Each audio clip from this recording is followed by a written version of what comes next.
বউ হারালে বউ পাওয়া যায়, কিন্তু মা হারালে মা পাওয়া যায় না। এটি আমাদের সমাজের একটি প্রচলিত কথা।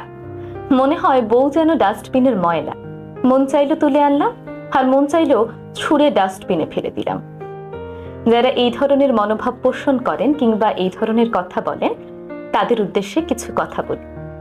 মা আর বউ দুজন দুই মেরুর, একজন জননী, আরেকজন সহধর্মিণী, একজন জন্মদাত্রী, আরেকজন পরিপূর্ণতা দানকারী। তাই মা আর স্ত্রীর মাঝে তুলনা করা মূর্খতা ছাড়া আর কিছুই না। আপনার মা যেমন আপনাকে ছাড়া অসহায়, তেমনি আপনার সন্তানও কিন্তু তার মাকে ছাড়া অসহায়। খেতে বসলে আপনার মা বড় মাছের পিসটা নিজে না খেয়ে আপনার পাতে তুলে দেয়। লক্ষ্য করলে দেখবেন আপনার স্ত্রীও কিন্তু একই কাজ করেন। আপনার মৃত্যুতে আপনার মা যেমন হবে সন্তান হারা, তেমনি আপনার স্ত্রী হবে সঙ্গী হারা।